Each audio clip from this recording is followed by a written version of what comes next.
Hello, everyone, and welcome. Oh, I can't even speak. Oh my god, I think I'm just so excited to My mouth is moving faster than my brain because I'm just so excited to be in conversation with you.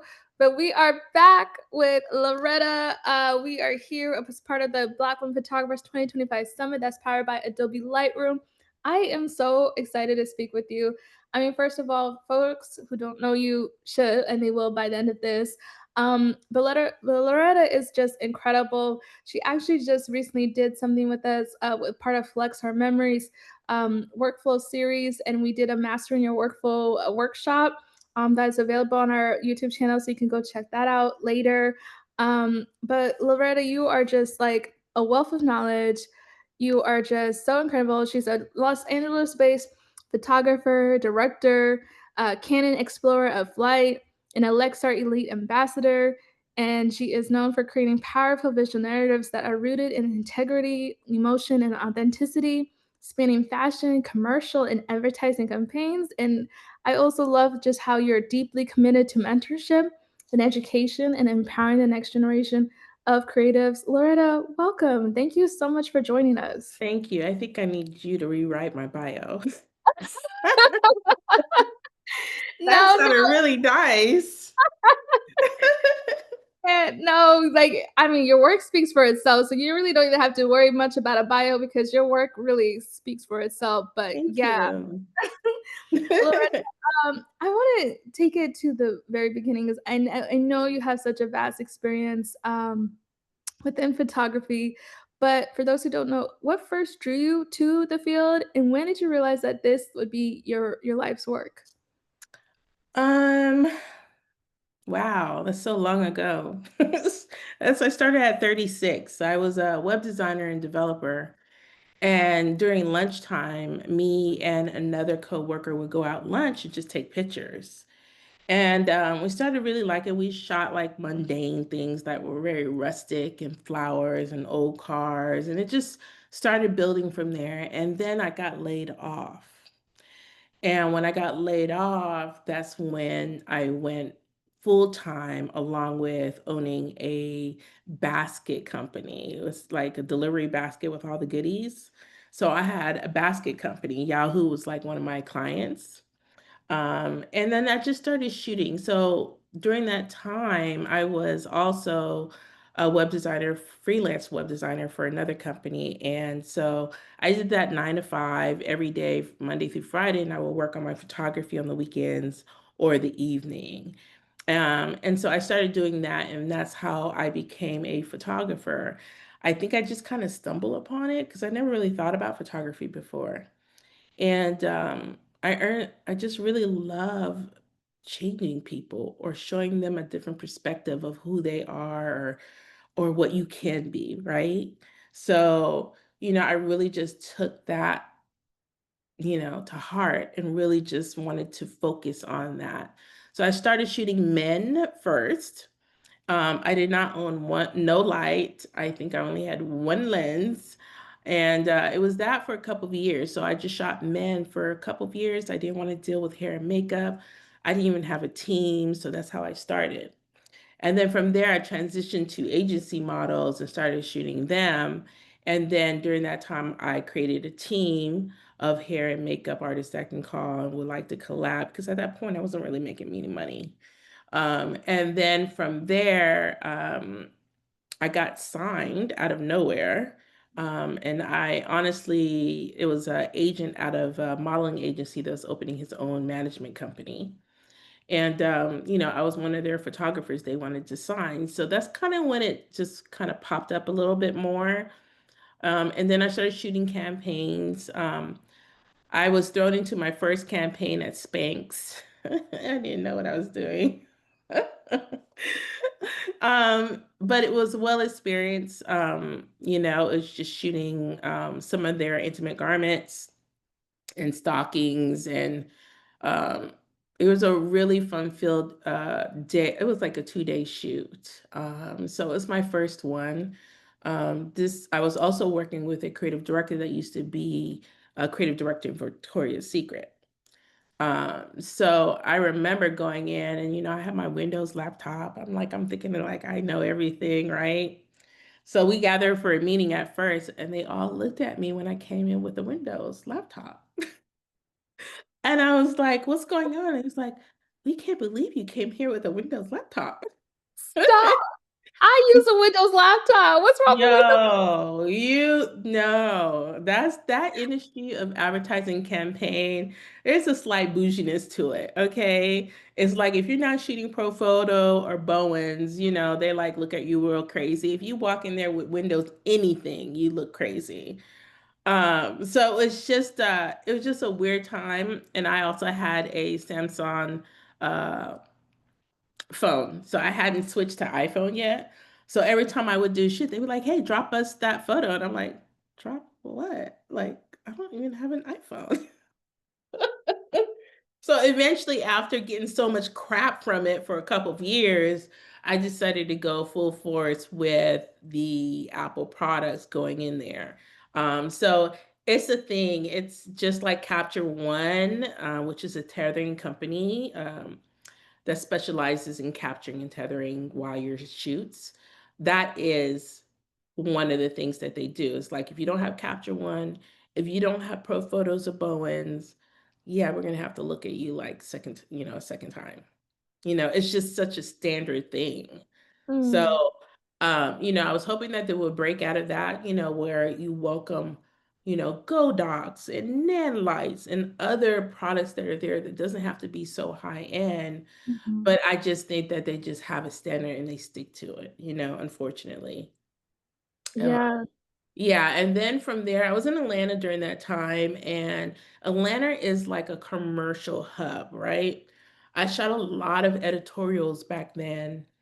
Um, and before I left, the agency owner was like, "Hey, Loretta, we're gonna pitch you to do Sports Illustrated's swimsuit. They've never had a black woman or a black photographer shoot." And I'm like, "I don't even shoot swimsuits." I just kind of like brushed it away. I'm like, "That's never gonna happen." I just totally walked away. Fast forward, I moved to LA because there is more opportunity out here for advertising campaigns and editorials. You got Zara out here, you got Mac out here, you got all these companies that are out here that really do shoots every day. And it's not so commercialized for just, like Home Depot, which is nothing wrong with it because I'll take a Home Depot check in a minute. you know but I started to see how much you would make as a commercial and advertising photographer, and at first I did not like it. I'm just like, oh, there's not edginess, there's nothing of a story when I shoot these. There's no intention for a story when I shoot these. This is pure products, right? But then when I got that first check, that changed. This is That changed real fast. And so I end up really liking advertising and commercial for a number of reasons. Again, that's the reason why I moved to LA for more opportunities. But when you shoot advertising commercial, it's not set on a half an hour. It's not based on hourly. It's based on either a half a day or full day rate, along with the usage fees or commissions you get from it. So, they might buy out, you may have a shoot for a full day. And most of those days are between 3 and 4 days of shooting. So that's real good money when you shoot every day for 3 or 4 days. And they still have to license your pictures. You know what I'm saying? So you start seeing how wonderful that is, how you can actually have a budget to have an assistant and, two or three.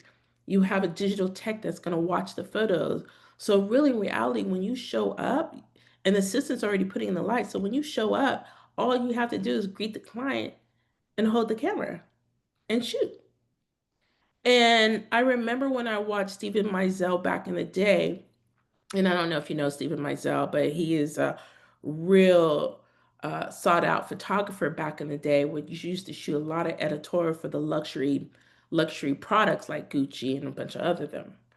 And I remember watching a little short documentary of him, and he literally, he looks like a little rock star or whatever. He walks in, he has a cigarette in his hand, he gives the assistant his cigarette, and then the assistant gave him the camera.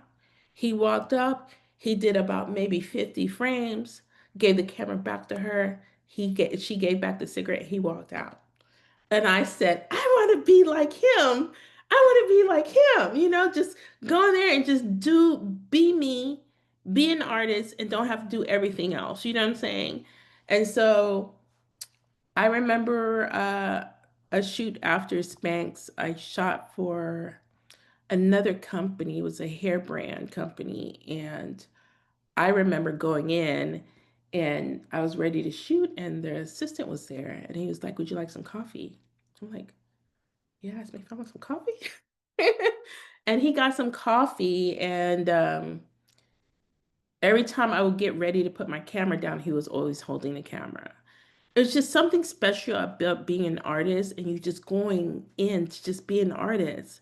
You don't have to be the assistant and everything else. I'm not saying that's not wrong. I'm just saying sometimes it's great relief, where you don't have to focus on the lighting and you don't have to Yeah, focus on getting a client and makeup right, and hair, putting and wrangling all of them in.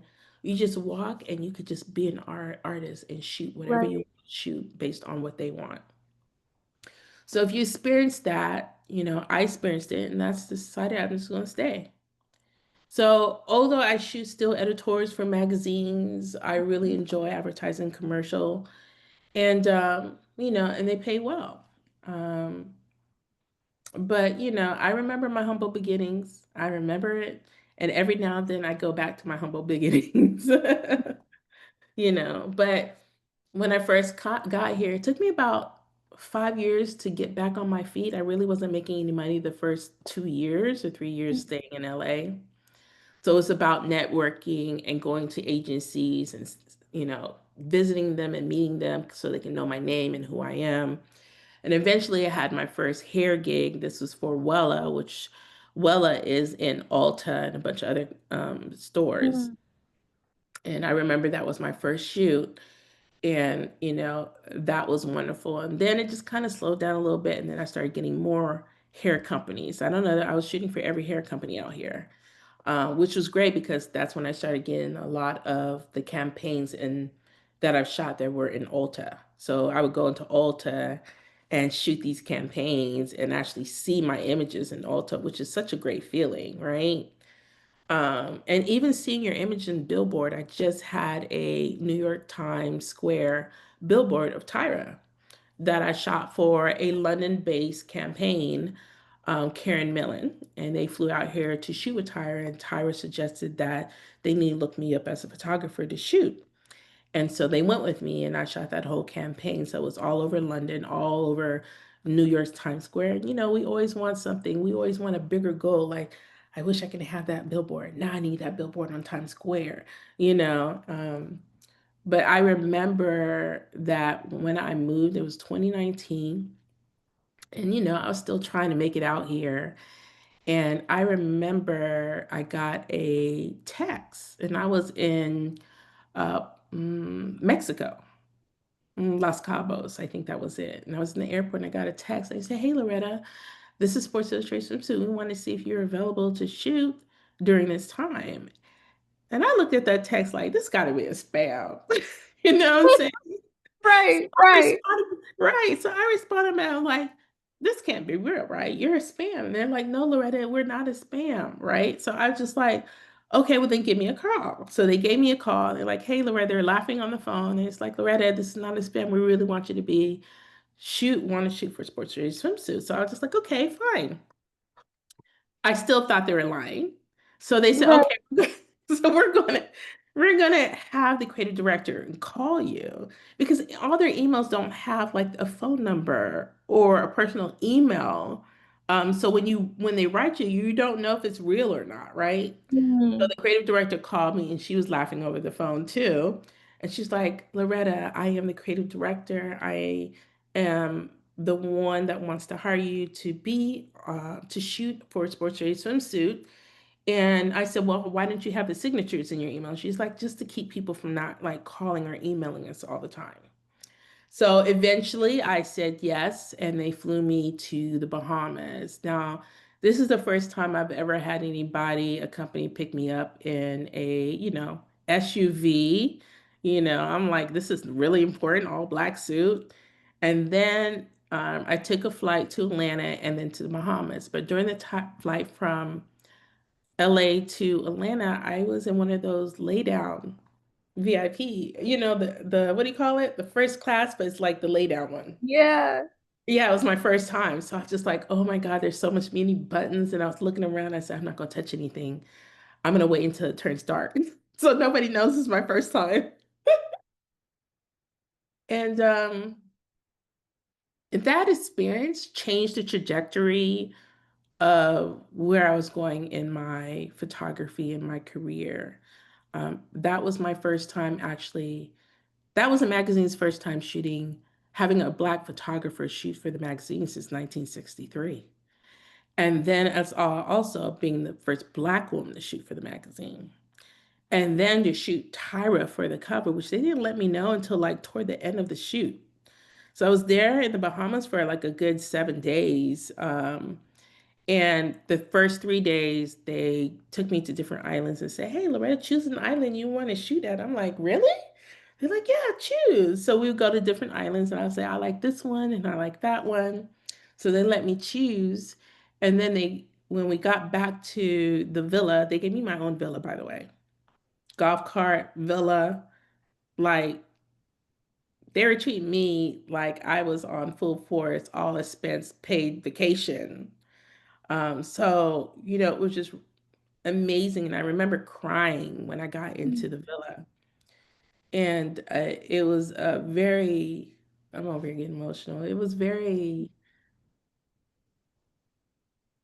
just very grateful. And just the fact that I was chosen and the fact that I can look out the window and see blue oceans and right there on the sand. And I just cried, just cried. Oh, And then, you, hmm yeah, go ahead. No, no, no, go. Please continue. And then I remember on this second day when I arrived, it was after the first day I arrived, we arrived around late. So they wanted to have dinner the next day with the crew and everything. So after, doing some location scouting, we end up having like dinner and it's all, paid for. We would have filet Mhm. mignon and whatever we wanted. And I remember sitting there with everybody and the crew and the people who were on the side of a sports race swimsuit. And people slowly started leaving the table. And I'm like, what's going on here? Like, why? And I'm looking at my assistants like, what's going on? Mhm. I don't know what's going on. And they just slowly started like leaving and then it was just me and my assistant out of like 20 people who were at the table. So I'm just like, this is weird. Then I get a text. It was like, oh, the editor, the creative director wants you to come and meet her with your concepts that you may have. And I remember going up the stairwell and I was like, oh my God, Loretta, this is your thing. If you don't Mhm. do it right, you're gonna mess this up. You're gonna mess the whole shoot. I said, you're gonna, in curse words, you're gonna fuck it up. Don't fuck it up. You know what I'm saying? So I went up the stairwell and I remember cameras came on me and I'm like, what's going on? I'm looking real crazy. It's like three cameras on me. And they're like, oh, this is normal. I'm like, what's normal about this? So they had, I got up there and they mic'd me and the creative director and we sat at a table and she was like, hey, I just want to go over your concepts. I'm like, okay, cool. I think she might have looked at two pictures. That's it. And then she said, we really wanted you to come out here to shoot for Sports Illustrated Suit and then shoot the cover. And I'm like, oh my God, I get to shoot the cover. And it's like with Tyra Banks.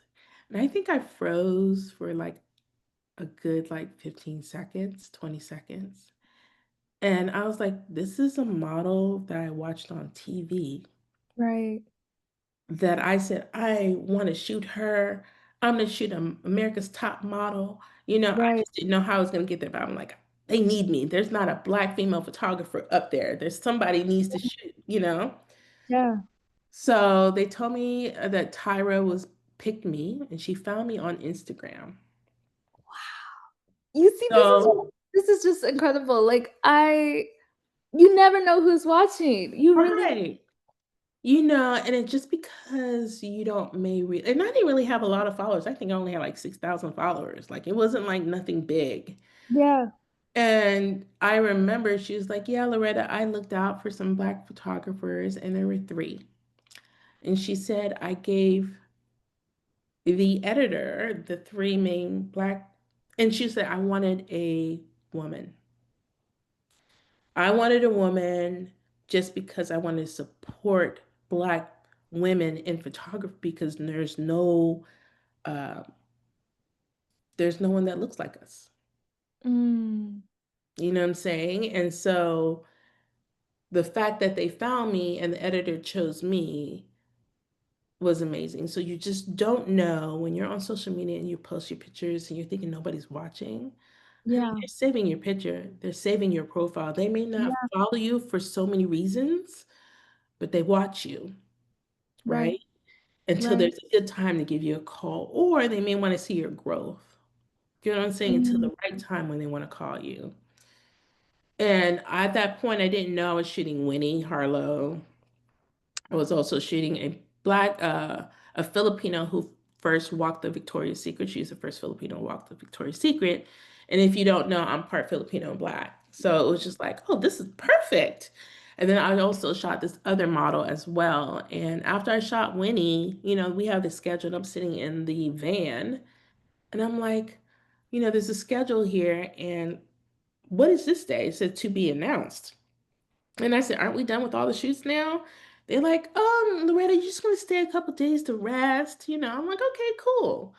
Not knowing that Tyra was gonna be there for me to shoot. So, um, This is just so remarkable, and there's so many layers to this. Like, one, the fact that you didn't even know that you were gonna be no, I photographing her when you were already there, and it's like, with that in mind, like, when that moment came, I get one of my questions for you will be, like, how did you then prepare? Like, creative speaking, how did you approach photographing Tyra? Like you said, America's Next Top Model, Tyra Banks, like, um, supermodel. how did you even approach that, right? And how did you want to portray her, especially given that the world has already seen her in so many versions of her over the years? Because, like you said, she's a whole supermodel. So Right. how did you approach that creatively? For me, it was just, I know I was competing with the other photographers because she'd been on the cover before, right? But this is the cover, her being a full-fledged curvy model, and I This is wanted to make one that sure she she, returned to after, like, yeah, decades, right? So this yeah, was also a huge moment for her too. yeah. Mm. And, I just wanted to make sure that I did my best because all you can do is do your best. I did not sleep for good, like on and off for 2 weeks before the shoot, before I flew out to the Bahamas, because I don't really shoot swimsuits, So it's just like crazy to me that they picked me, considering that I don't really shoot swimsuits. And I endlessly went on YouTube and found other photographers who shot for portrait. I just took notes and videos and recorded for 2 whole weeks. And when it was time for me to shoot her, and she was in that polka dot bathing suit, which is the one that she had on a previous cover. And I remember like we got at that week. So our schedule was to get up at 4 o'clock in the morning, eat breakfast at 5. Well, not even 5, like 4:30. Get on the van at 5, be in the boat by 6, and then speed to the island by 7. We were to set up everything by 7, and then the model will come in around 8 o'clock, 7:30, 8 o'clock. So there was a big schedule that we had to follow every day. We are to shoot only 14 looks, only 14 looks every time we shot. So when we shot a model, like for instance, I shot Winnie, I would have to do 8 to 12 looks on her in the morning and reshoot her again in the evening in another location, 7 to 8 other looks. So there were so many looks incorporated within that one day. And then and we would shoot like 7:30 to about 10.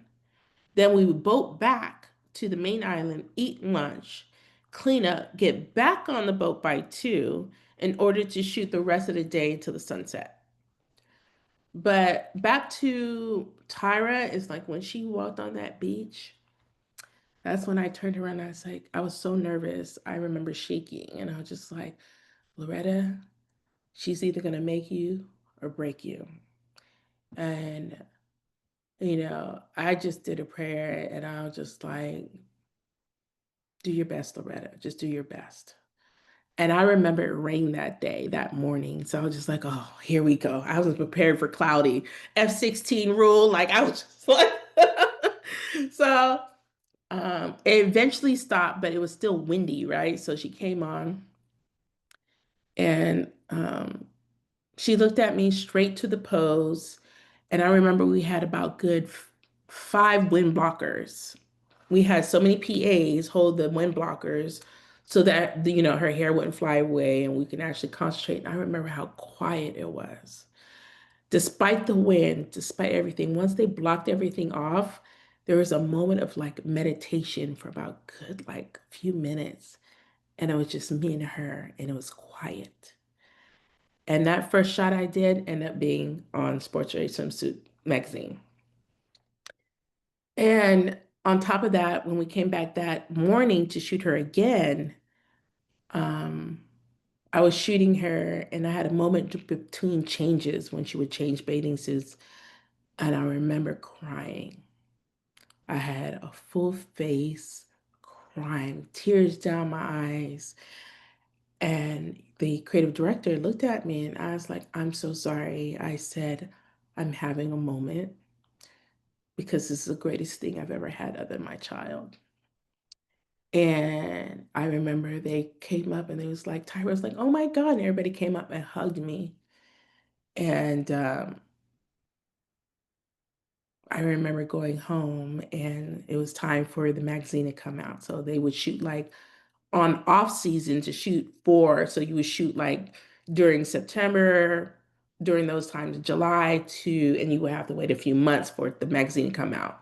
So during that time, the magazine would come out in March, right? So springtime. Now they moved it to summer. But I remember being in my bed and I was like, I don't know. I just was like, maybe I didn't do a good job, because they have every right to pull an image away. They have every right not to give you an image for the cover.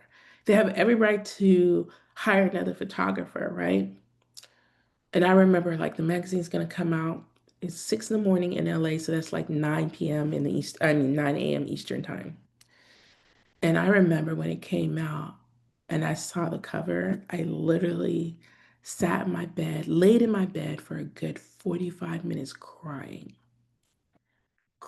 like someone beat my butt.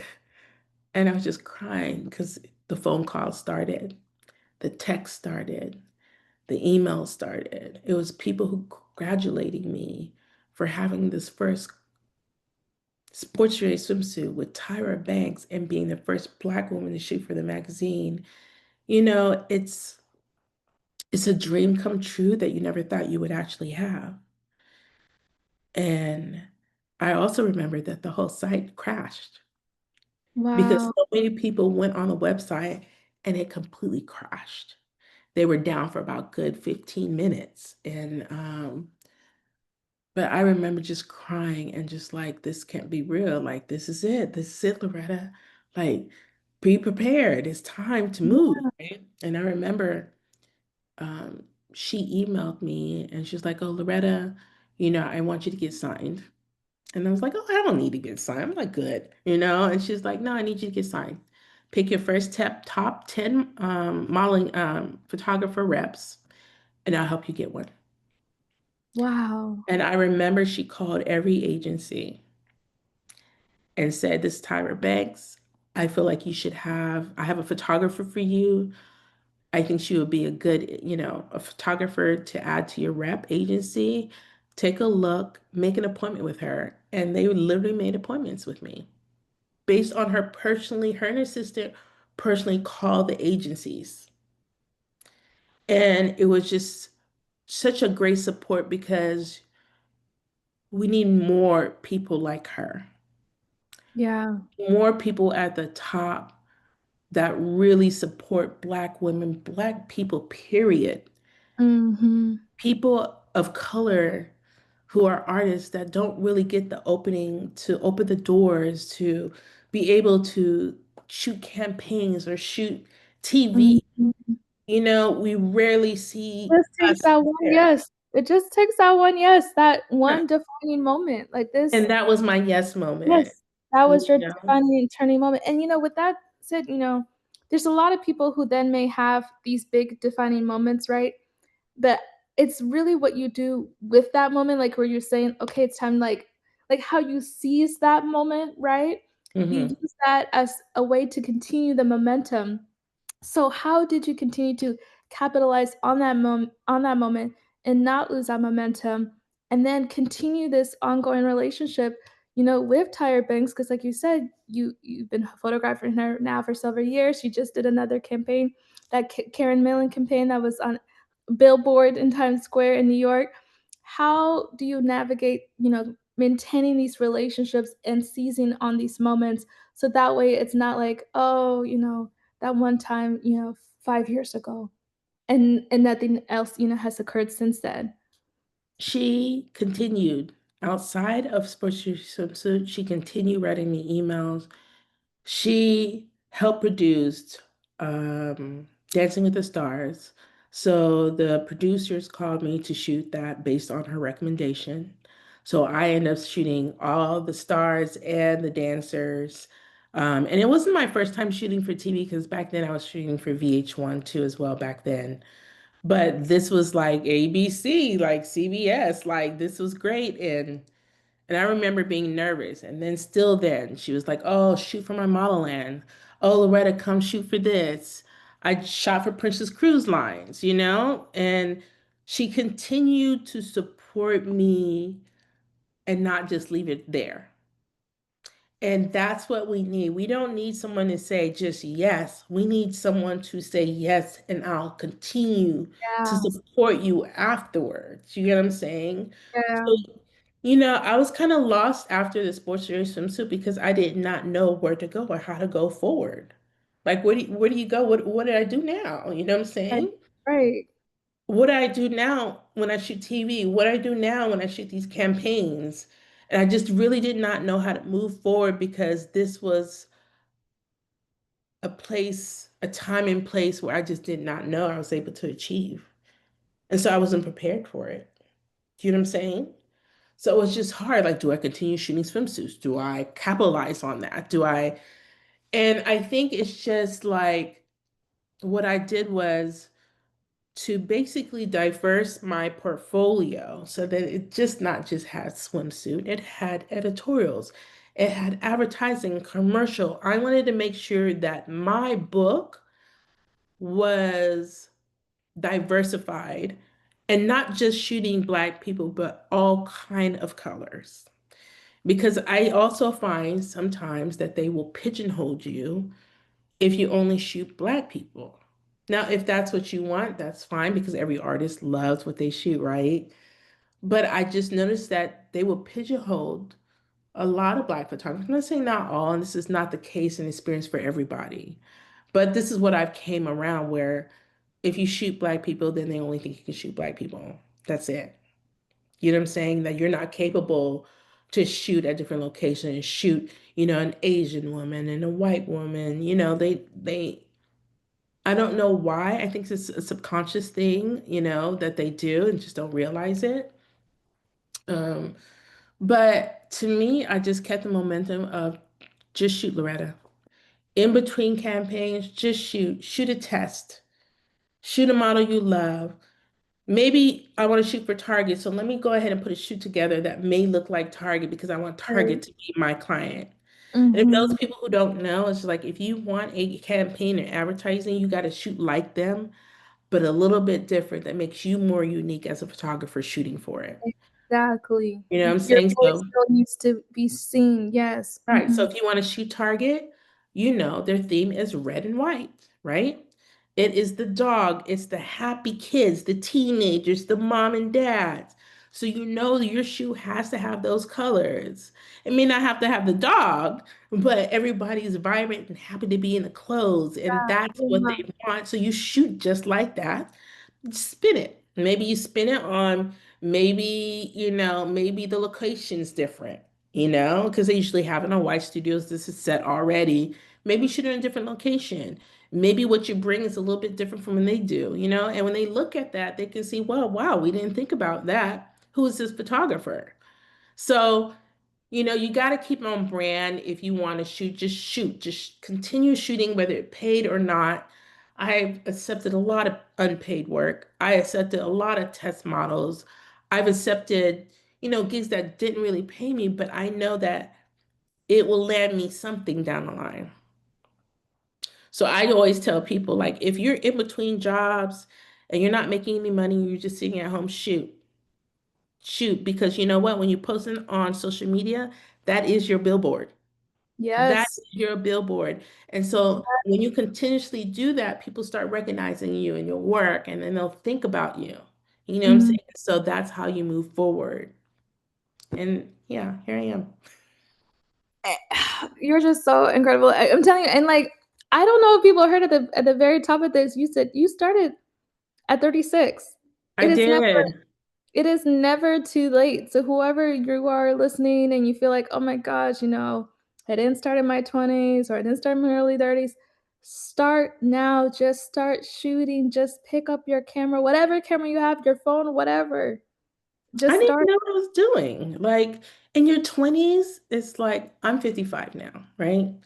In my 20s, I didn't know what I was going to do. I didn't know Yeah. what career. I didn't go to college. I was like hanging out in the streets and just doing my thing.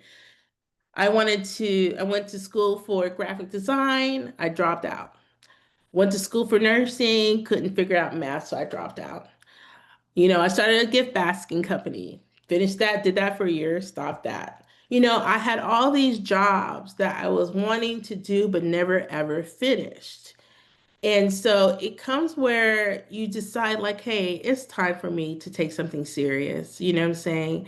And not be out here, just living life. I mean, there's nothing wrong with that because I think 20s is when you figure out who you are.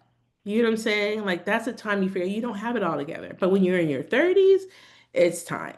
You know what I'm saying? And kind of figure out where you want to go in your career. And college is not meant for everybody, right? You Right. either are Right. self-taught, or you go to a technical school. There's so many ways to get education to be your own entrepreneurship.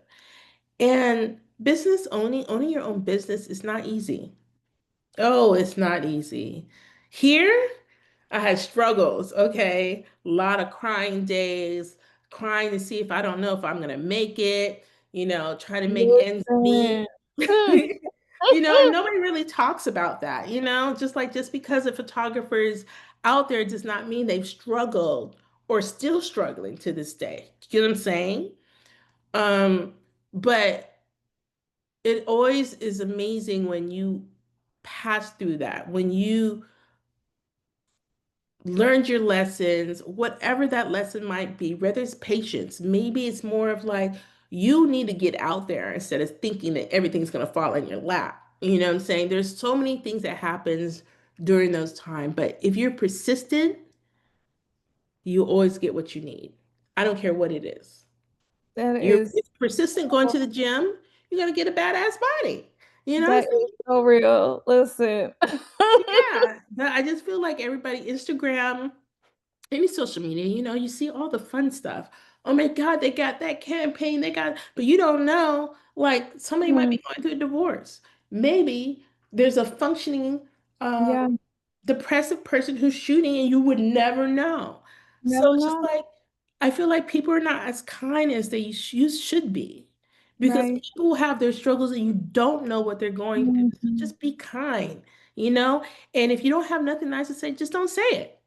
Mm. Just don't say it. Keep scrolling. You know what I'm It's saying? it's really that simple. Like that golden Yeah. rule, it really is that simple. I want to talk a little bit about transition into the brand ambassadorship roles that you have because I think so many photographers, creatives they want to be an ambassador. They want to be a brand ambassador. They don't know what that means or what it really fully entails, I should say. They just know like that is something that they want. And it feels sometimes so far out of reach, right? Mhm. Um, for creatives. When I mentioned in the beginning, you're in brand ambassador for Canon, for Lexar Elite, and again, folks, if you haven't tuned into our class with Laretta with Lexar about mastering your workflow, how she breaks down from the start to the finish of her, of going into a shoot and like her workflow, it's truly a master class, and literally that's what we called it. Like I think it was mastering your workflow, like because it was truly a master Yeah, yeah. on your workflow, on your process. So please do check that out on our YouTube channel. But how did you become these brand ambassadors for these different respective brands? And how do you, I guess my next question for you is also like beyond the advice of like how to become an ambassador, but how do you feel like you are still able to maintain your authenticity yourself, in these roles as because you're an ambassador for a major brand, right? But you still want to be you. You still want to be Loretta. So how do you navigate that? Oh, I think that was very hard when I first started because I felt like I needed to be like everybody else, you know. When when you want to be and really reality, I didn't chase ambassadorship at all. I felt like, oh, that's just so far away, just like I thought sports just was far away, right? Um, but I feel like if you are again persistent, consistent, you're able to get these roles as ambassadors or Canon Light, but you also have to show that you're able to educate as well. They look for people who can be a photographer but educate as well because you can be a photographer and stuck at educating. You can be an educator and stuck at being like an advertising photographer, right? They're looking for people who are like encompass both of those things because that's what Canon Explorer is about. That's Canon period. It's educating the photographers that are coming up and showing them the ropes the easiest way, right? Um, and so for me, I mean, that was my first conference. I didn't go to WPBI before. I've never been to a photography conference beforehand. So I was scared, and I went in there and just did my thing. I'm like, okay, everybody's telling me, Loretta, just be okay. Just be authentic. That's why they chose you. And it really didn't click to me until a year later. I was trying all kind of things, Really? like Wow. yeah, like, hey, you have to have the light 45-degree angle. You need to have it 6 foot. It's just explaining a bunch of stuff. And I'm like going there like, okay, so you got to have the light right there. I wasn't really being as authentic as I wanted to be. I just did not know what they were looking for. And then someone sat me down and was like, Loretta, that's the reason why they chose you. They didn't choose you to be like the other photographers on these stages to do the same type of work they do. They chose you because you're different. They chose you because they love the way you speak to people, that you're authentic. They want authentic people because if you're not authentic, people can see right through you, Cor- right? Correct. So I just started being me. I just like, look, I do a little twirl here, make a little sarcastic joke, and but my main thing is I want to be relatable for people. I don't want to feel like I'm untouched. Mhm. That you're not, you look at a lot of photographers you look up to and you always like, oh, they will never speak to me. They will never talk to me. They'll never do this. And eventually, it's just like I feel like we're in a digital age right now where we're dating through apps. We're meeting people through social media, but do we ever meet up? Right. Ever collab? Do we do any of that? That's lost now, right? So now Mhm. people are looking for authentic people that they can follow on social media, that inspires them, that motivates them, right? And for me, it was just like, okay, Loretta, be authentic. I'm goofy. Nobody knows that. I'm sarcastic Mhm. all the time. I dance when I have a good shot. I do it on my campaigns. I do a twirl and drop it down low. Okay. And they end up liking me for doing that because I'm just being me, right? Oh, Eventually, you show people little by little, even at campaigns, shoots little about you every time to the point where they fully see you in like however time you want them to see you, right? But you also have to be comfortable being out there. And for me, it was uncomfortable. I used to be an extrovert, then I went to being an introvert. And then it was like, oh, I'm forced to be an extrovert now. And I find it, and I've learned to, I loved it anyway, but I've learned to love it even more because there's one person out there that you're teaching a whole group, but one person out there, you can change their life mm, by what you say, how you show it. I've had people email me and say, Loretta, after listening to you, I picked up my camera again. Loretta, I was about to sell off my camera gear, but you made me make it stay, right? I didn't have to sell. mm, I went ahead and shot, and then I ended up making more money based on the things that you shoot. That's why I feel like not just teaching photographers how to shoot with lights, or your camera functions, or the type of lenses you need, or all that. I feel like the basis of it all is inspiring and motivating everybody because you were there one time. right. I had a lot of gatekeepers back then. Mm, And so my thing is, I don't want to be a gatekeeper for nobody. I want more Black women to be a part of the advertising commercial world. It's yes. rarely there. Yes. And like, I'm usually the only person there that is Black. That's all I'm Mhm. saying. And there's nothing wrong with it, but I would like to see more women be in that playground. And they call it the big boy playground because you got to have, credit cards to cover the rental And equipment, all yeah. of that. My biggest Mhm. rental equipment was for ABC, and I had to rent out $28,000 worth of equipment. And that's renting. That's not the full amount how much it really owed. I think I rented out like $250,000 worth of gear. Oh my God. Yeah. Imagine I was calling American Express like, please, and this is during COVID. So I'm like, please raise my limit. I need this job. I think I called 5 people until they said yes. So you got to have the credit card to get in there. And Mm, then you have to have the charisma. You know what I'm saying? You got to smile. You got to play that part until you're in that part. Do you know what I'm saying? mm. Yes, yes. Listen. So yeah, that's pretty much my nutshell. And then eventually Canon will follow you. Like Canon found me, when we had during COVID, we had that app that was online where you did audio and you talked to people. What was that? Oh, Clubhouse. Okay, yeah. So everyone was in Yeah, Clubhouse. I That's where love Canon found me on Clubhouse. Clubhouse. They found me on Clubhouse. Stop! Yeah, Oh my God, I love that. I love Club. That is right. so funny. Yeah, and I was on Get stage to just know asking a people. question or something. And so they asked a question. So one of the Canon people, Yeah, he came up and he tried to answer the question. But then he turned around and he said, I want to know who she is. And everybody's like, what do you mean? I want to know who Loretta is because I like her. Then eventually the texts started going to Canon and everybody, they were trickling in. Canon, Canon that people is started trickling cool. in. And the director was in there too as well. And it was just Wow, like, yeah, 3 months later, I had a meeting with him. 3 months later after that, I was officially a Canon Explorer Light. And then when that is other people, cool. ambassadors, see you doing other things, then they ask, okay, well, she's kind of explorer light. Let me see if she can get under our ambassadorship. But that's Yeah. also, they will also ask other photographers on their roster if you're good.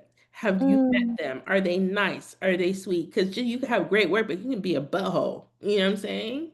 People, people think this is something like so basic, but you would be so surprised that people don't realize the concept, the basic concept, like what you were saying, just being kind goes a long way. Like It does. people want to work with people they like, genuinely Yeah. like. And there's always a thing where I used to tell people, like, there's a difference between nice and kind, right? Mm, Nice is because you have to. It's like someone like, "Oh, I see you your car's" let's just say the scenario is your car is broken down on the side, you got a flat tire. The nice person would be like, "Oh, you have a flat tire. Did you call 911 or did you call AAA?" And they keep going. Hmm. The kind person will get there and be like, "You know better not to be riding on this tire. You only your threads are very small, blah blah blah." But they still fix it for you. They they talk about crap about you about doing this, but they still doing it and be like, "Okay, you're good. Go ahead and go." That's being kind. That's saying, "Yeah, you didn't do it right, but I'm still going to help you, and I will make sure that you help all the way." That's what we need more of. I want Mm, nobody nice. I want people who are kind yeah. to help you.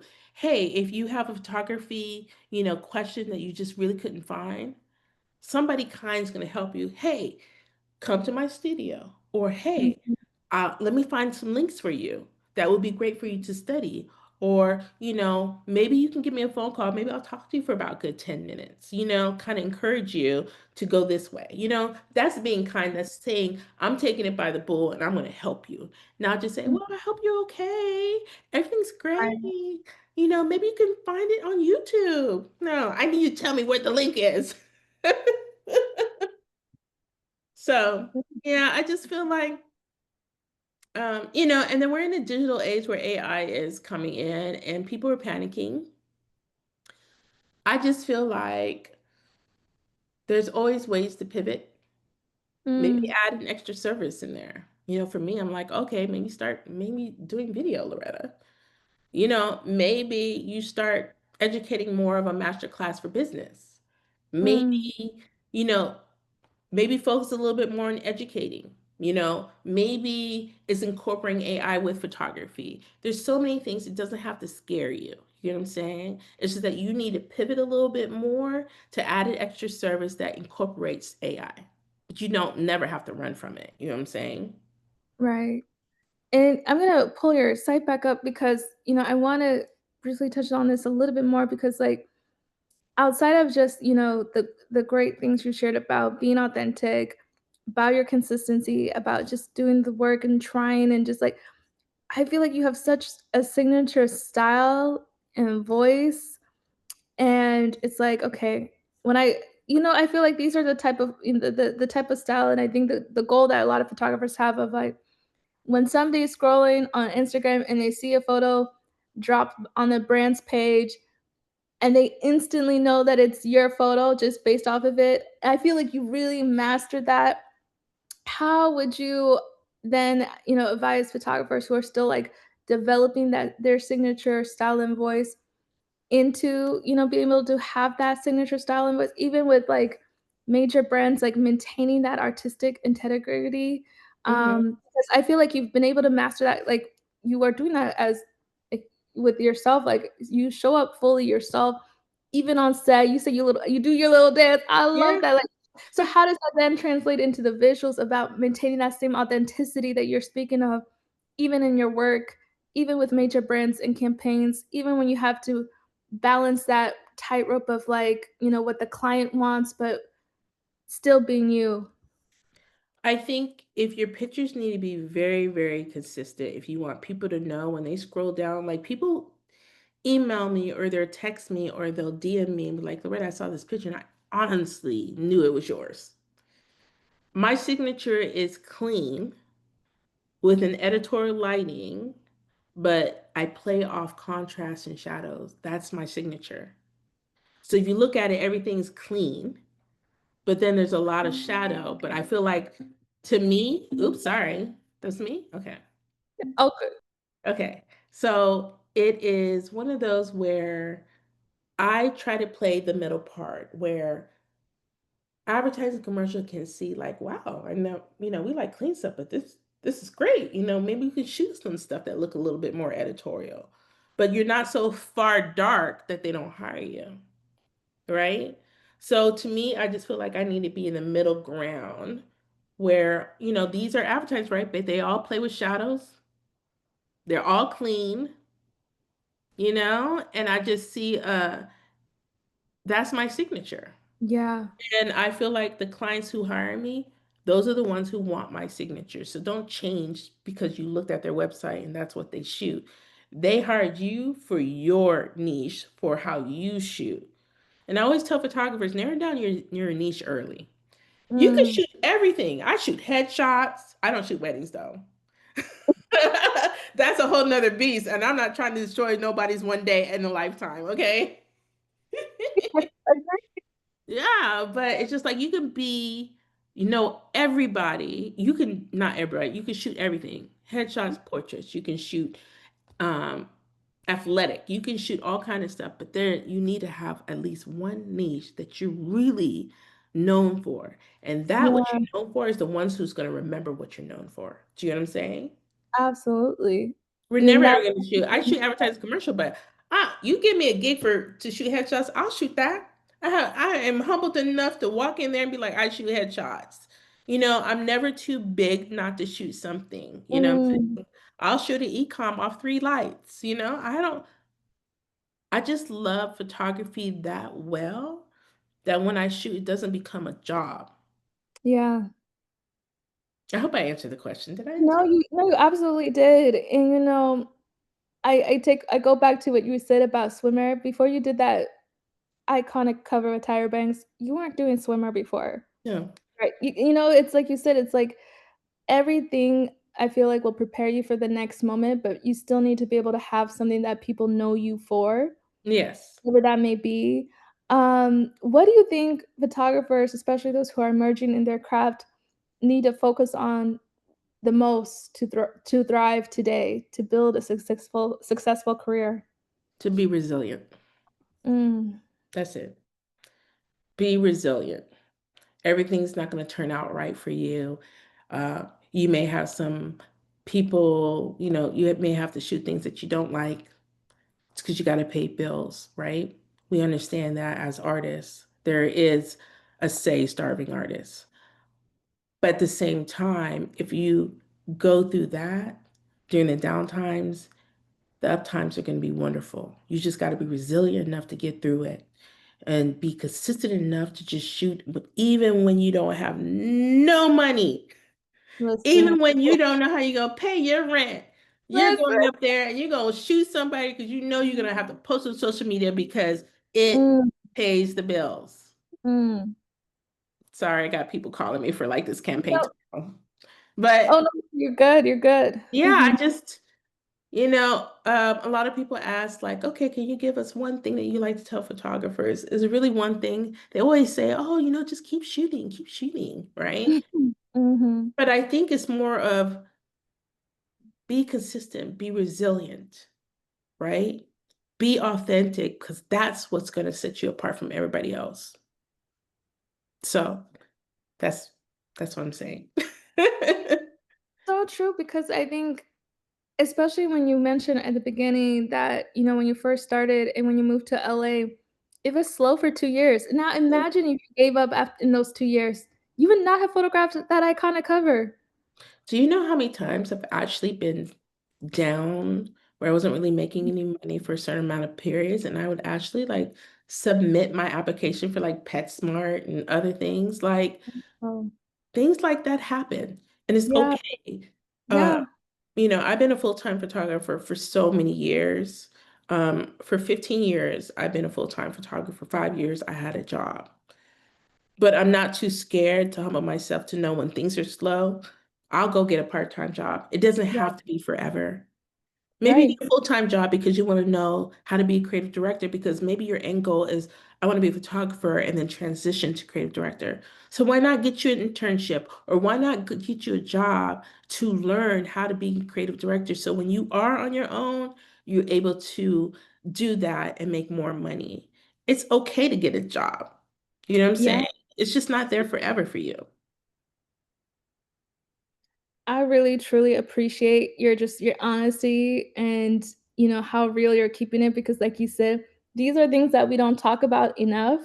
Mhm. And so many of us have had to do I've had to do that myself, like, when I was freelancing, it's like and you shouldn't see that as, like, defeat in any Mhm. way, it's just a part of just the process, the journey, it can be it's just, like you said, a moment, but it's not forever. It's just Right. this chapter in your journey that you're doing this, and you'll look back and think about, wow, like, remember that one time I was working at Wendy's, like, just to pay my phone Yeah. bill, like, but then look at all the creative work that I was able to put out in this season of my life right at that moment. You could take that money that you're making, the extra money, put it into a shoot you really want to actually shoot. Right. Yeah, it doesn't pay you because you put your money in, but you don't know who's going to watch that and see it on social media and hire you for a bigger job. You just don't know. That's the thing about life. It's you don't know what the future is going to be. All you know is now, right? And all you Yeah, can prepare for is now. So yeah. learn what you learn, go out there and shoot as much as you can. If you got to take that job, take that job. I know the economy's not so good right now, but Mm, it doesn't mean it's not going to be good next year or in two right. years from now. Meanwhile, learn all you can during that time. I'm over Mhm. here studying like videography, and I'm over here like, okay, let me get the R1 Ronin, let me get the GI. I'm like, I don't know how to even do that, but hey, I'm humble to know I don't know how to do that. Oh my god. Okay, we'll have time for one more question. I'll take this from, the audience. Leslie asked, "Loretta, if you could work your next 3 dream jobs, what would they be and with whom?" Oh, mm, I can't even tell you. I haven't It's so thought that hard. far. Because it's so hard, like, for me too, I'm, like, always, like, thinking about, like you said, in the now. It's so Yeah, hard. I think I want to be able to be a art director, creative director. I Mm, want to be a director where I don't have to pick up the camera anymore unless I want to. That's my goal. It's not necessarily like to shoot with. It's more of I want to make my money that way. You know what I'm saying? Where I'm yeah, directing people under me to showcase or story tell. I want to be able, okay, we'll take it. I eventually want to be able to start storytelling via videography, meaning cinematography. I yeah. want to be able to do that. I want to be an art director that just basically shows you how to tell the story. You know what I'm saying? And I Mm. want it to be a hit. Maybe I'll put it in Sundance. I don't know. There's And so you know many what? things. I can so see this, and I cannot wait, like, to revisit this when I see you drop your first video or your first whatever, and I'll be like, "Loretta, do you remember 2 years ago, this Uh-huh, uh-huh, conversation?" Oh my god, uh-huh. I cannot wait for that moment. Yeah, I wanted to. I almost got a commercial. It was a CTV. It was a commercial. So when you watch Hulu, and in Yeah. between that, you go through the commercials, right? And they don't Mhm, let you press forward. You just got to watch the commercial. I mhm. almost got hired for that. I would have been my first art directing Wow. as far as me not picking up the camera. Mhm, Me being a photographer was going to be encompassed in that at the end where I would shoot, mhm, at the end. mhm. But obviously, budget wise, people don't know like shooting a CTV is like it's $100,000. Wow. It's 100,000. You may do it under like 75, but it's really hard to keep it down there. So those Mm. those CTVs that you see on football stadiums, what is it? What do you call the football? What's it? The when Beyonce and all of them come in the middle. What is it called? Oh, you talking about the Super Bowl, the halftime Halftime. show? Yeah. Yeah, So, yeah, you have the halftime, you have yeah, Cheetos, and you have all those yeah, people. They pay millions to get on yeah, there. They also yeah, pay million to make the ad. Maybe a half a mil or a mil to make that ad. yeah, That costs a lot of absolutely. money. But imagine you as being a director and shooting. Yeah, I mean, to see everybody gets to see it on TV. So you have people seeing on social media. You have them seeing billboards in, Times Square, wherever the billboard is, right? Or see it in a yeah, magazine. But to see it on TV and mhm. everybody watch that, I think that's my goal. Oh my I could see this happening, and I just cannot wait because when that commercial drops, I'll be like, "I know who made that, who directed that." Oh my god, love that. But the question Loretta, is ugh, there really when you make goals and you accomplish it, does it ever stop there? it doesn't. It doesn't. We were You're like, just talking all about I this want is this, and then you in get another it, and then you're like, no, but I want this. And I don't think it ever stops. But I'm at an age right now where I feel like family is important. mm, I am a photographer, but I'm also a mother and Yeah. a sister, and that always takes number 1, right? Mm. Because you die, you can't take the camera with you, right? Yeah. You can't take any of that home. So, I'm Mm. at an ages when people are like, "Oh, do you dream of just, being joy?" People are like, "Oh, I just wanna be happy, when I reach an old age." I want peace. There's a difference. Peace Mm. where I don't have to worry if a bill gets paid. Peace that I can wake up and drink coffee and feed my turtles or my ducks. You know what I'm saying? I wanna turtle some ducks, Yeah. I wanna be Yeah. able to garden. I wanna be at peace and then, say yes or no if I wanna shoot a campaign or not. That's Yeah. peace to me. Peace is spending time with your family that you love, that you Mm. don't know that's gonna be gone tomorrow or next year or so. Those are Mm. more important. Do you know what I'm saying? Absolutely. And on those same lines, my last thought to you, and last question, because I'm so sorry we're out of time. I could speak to you forever. Like, you are just so inspiring. I mean, people are saying that in the chat. Michelle says, "Love your work and thank you for being honest and Thank sharing you, all the Michelle. talent. Truly inspiring." Ashley says, "This was so great. Thank you, Loretta, for being so honest and real." Thank you, Leslie says, Ashley. "I would love to see your spin and art direction with the brand Walk in Paris." Like, this has just been so valuable, so, so good. Like I said, I could talk to you forever, but what would you say to 36-year-old Loretta who picked up a camera for the first time? What would you say to her? Or the 36-year-old who's listening to this, or 45-year-old, whoever old, listening to this conversation, who's picking up the camera the first time, what would you say to them? It's never too late. The most people that you see up there, like Oprah and Bill Gates and all of them, they started at a late age. Mm, Amazon started at a late age. Everybody doesn't have to make everything at 20 and 30. You could start at 50 and yes. 40. And it's okay. If you wanna change jobs, go ahead and change it. It's never too late. It's never too late to do anything. Now, maybe have kids, but, you can adopt those or pay someone to have it, but You know, there's always a way. When there's a will, there's a way. Right, right, right, right, right. But, I just, I'm learning to love life. I'm learning Mm, to take care of my anxiety and know when it happens, and mm, I feel a lot of people suffer with depression, anxiety, and we've learned to cope through survival, right? We wake up every day trying to survive this world, and I think everybody at the end just wants to be happy doing what they love and being at peace. I think yes. that's the ultimate goal. Do you not think?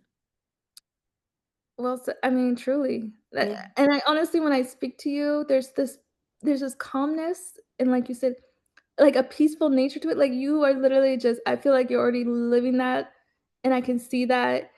And it just, like I said earlier before we got on, like, you have this glow, like, you're just truly, like, I wanna be you when I grow up. Like, this is just Girl, incredible. except for these wrinkles, I'd be fighting myself with the Stop, wrinkles. stop it. No, we are not going there. No, ma'am. Okay. Um, I love this right here. V. Lynn Smith says, "I've been following Loretta since the Clubhouse days. You are Oh, amazing and wow. inspiring this 64-year-old photographer." I just absolutely Yes. love that. Jessica says, "Thanks a lot for sharing your expertise. Hugs from Mexico." Yes. Michelle said, "I started at 51. It's definitely never too late to do what you love." And I, Exactly. truly, Don't let thank anybody turn sometimes your worst enemy could be your friends, it could be your mm, family, mm, where they feel like, "Oh, you should be artists. Oh, they don't make money. You should yeah, be like something else," just Those projecting are their fears people you on should you. never ask opinions unless you're really good friends with your family or your best friend and they're not jealous of you. But you'd always, not base your life based on opinions from people who love you. You do what you do, whether they love it or not, because at the end, it's what makes you happy. Absolutely. That's what I think. Thank you, truly, for this incredible, just beautiful, inspiring conversation. Like, I am in awe. I really am. And again, y'all, if you're not already following Loretta, please do. She does a lot of mentorships and educational workshops, I will like the be one doing that in she 2026. I'll be what did activating my first mentorship program. So that's coming up. So I'm excited about that because there's only going to be like a class of like 6 to 12 people. That's it. Um, it's my way of giving back more intimate setting, you know. yeah, And, hope you guys join. I am doing a posing class, so yes, that's coming up this Sunday. I think registration stops tonight. So if mhm, you want to register, you can. If not, I just hope this inspired all of you guys to achieve what you want. And yeah, don't let anybody deter you from it. But also know that you have to be consistent and resilient through this career because it's the only way you're going to make it. You know what I'm saying? absolutely. You have Or to you hear me? actively What do you no, say?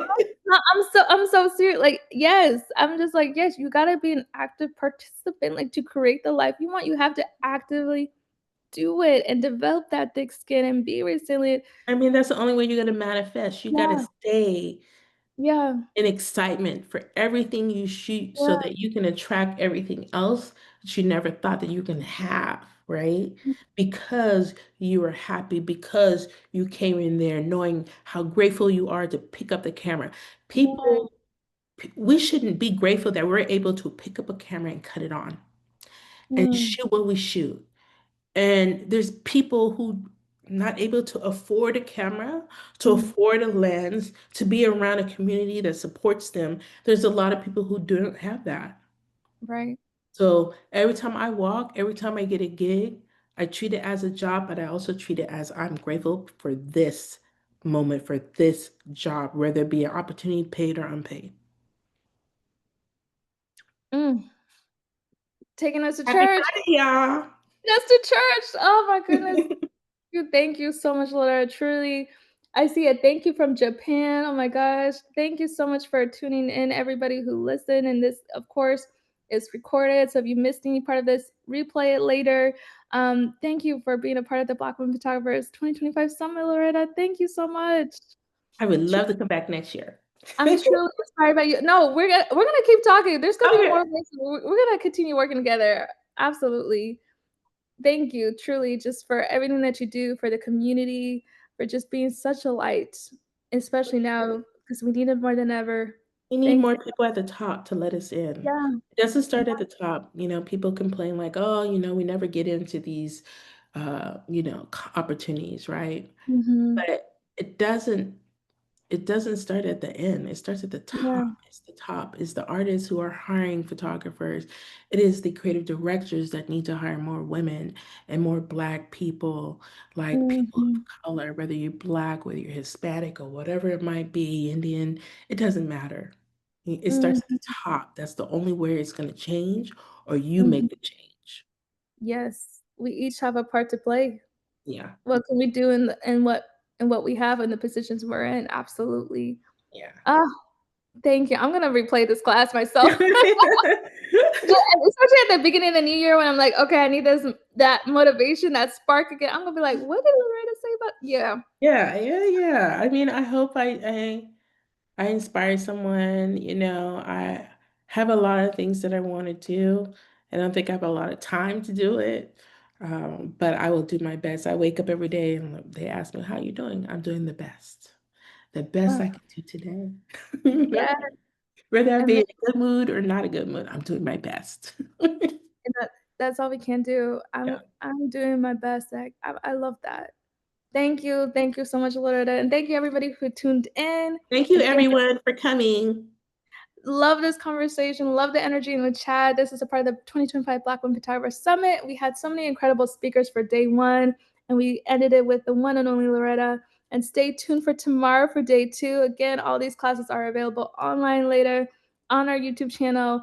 Follow Loretta's work. She has some coming workshops and classes ahead, and a mentorship program that will be released soon. So do stay tuned to her work and the opportunities she'll offer. Thank you, everyone, for joining us. Bye. Bye.